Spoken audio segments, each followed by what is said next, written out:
Assalamualaikum warahmatullahi wabarakatuh. Halo semuanya, perkenalkan nama saya Rayman Tanur Fauzi. Saya merupakan mahasiswa dari Politeknik Negeri Subang dengan nomor induk mahasiswa 10108045. Pada kesempatan kali ini, saya akan meresum sebuah buku, yaitu buku Pendidikan Pancasila untuk Pendidikan Tinggi, karya dari Dr. Ujang Carda, SSH MH MIT. Bab 1. Orientasi terhadap pendidikan Pancasila. Di bab ini menjelaskan tentang landasan dan tujuan Pancasila di perguruan tinggi. Adapun tujuan dari pendidikan Pancasila adalah untuk mengetahui Pancasila yang baik dan benar, yakni yang dapat dipertanggungjawabkan baik secara yuridis, konstitusional, ataupun secara objektif ilmiah. Bab 2. Memahami sejarah Pancasila sebagai lambang negara. Di bab ini menjelaskan tentang memahami sejarah Pancasila sebagai lambang negara Indonesia. Garuda Pancasila sebagai lambang negara Indonesia merupakan jati diri bangsa dan identitas negara kesatuan Republik Indonesia. Pancasila merupakan simbol cerminan kedaulatan negara di dalam tata pergaulan dengan negara-negara lain. Bab 3. Memahami Pancasila sebagai sistem filsafat. Di bab ini, kita mempelajari apa itu arti filsafat. Arti filsafat itu sendiri berasal dari bahasa Yunani, yaitu philein yang artinya mencintai dan philos yang artinya teman. Filsafat adalah sekumpulan sikap dan kepercayaan terhadap kehidupan alam yang biasanya diterima secara tidak kritis. Pancasila memuat ajaran yang mendasar, menyeluruh, dan sistem tentang manusia dengan segala aspek kehidupannya. Bab 4. Memahami Pancasila sebagai sistem nilai, norma, dan etika. Nilai. Nilai adalah suatu sifat atau kualitas yang melekat pada suatu objek, bukan objek itu sendiri. Norma. Norma adalah aturan berperilaku dalam kehidupan bermasyarakat, baik untuk individu ataupun kelompok. Bila mana ada yang melanggar norma tersebut, maka akan dikenakan sanksi yang sesuai dengan aturannya. Etika. Etika adalah istilah ethics yang berasal dari bahasa Yunani. Etikos artinya moral dan etos yang artinya sifat, yang merujuk pada nilai-nilai atau aturan-aturan tingkah laku yang ditentukan oleh suatu kelompok atau perorangan.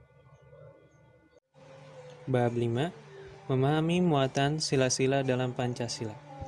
Di bab ini dijelaskan mengenai hakikat, nilai-nilai, dan isi arti materi muatan sila-sila dalam Pancasila. Adapun kelima sila tersebut, yang pertama adalah sila ketuhanan yang Maha Esa, yang kedua adalah sila kemanusiaan yang adil dan beradab, yang ketiga adalah sila persatuan Indonesia, yang keempat adalah sila kerakyatan yang dipimpin oleh hikmat kebijaksanaan dalam permusyawaratan perwakilan, dan yang kelima adalah sila keadilan sosial bagi seluruh rakyat Indonesia. Bab 6. Memahami Pancasila sebagai ideologi bangsa dan negara.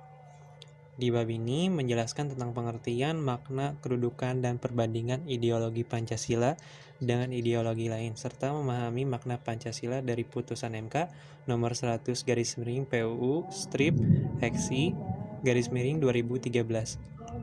Dibahas bahwa Pancasila dipergunakan untuk petunjuk arah semua aktivitas atau kegiatan dan kehidupan di dalam segala bidang. Dengan demikian, semua tingkah laku dan perbuatan setiap manusia Indonesia harus dijiwai dan merupakan sinaran dari semua sila dalam dasar negara, yaitu Pancasila. Bab 7. Memahami demokrasi Pancasila. Di bab ini menjelaskan konsep demokrasi semula lahir dari pemikiran mengenai hubungan negara dan hukum di Yunani kuno. Kemudian dipraktikkan dalam kehidupan bernegara antara abad 6 sampai dengan abad 3 sebelum Masehi. Unsur utama dari demokrasi Indonesia berdasarkan Pancasila. Pancasila adalah prinsip musyawarah yang bersumber dari sila keempat, yaitu kerakyatan yang dipimpin oleh hikmat kebijaksanaan dalam permusyawaratan perwakilan.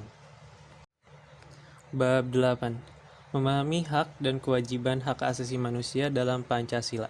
Di bab ini menjelaskan tentang sejarah, istilah, macam-macam, dan pemahaman tentang hak asasi manusia dalam Pancasila. Hak asasi manusia dijamin oleh hukum, karena pada setiap diri manusia terdapat hak dasar sebagai pemberian Tuhan.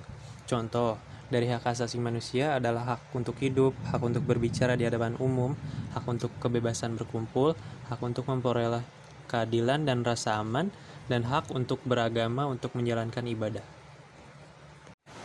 Bab 9. Memahami Pancasila dalam sistem ketatanegaraan Indonesia.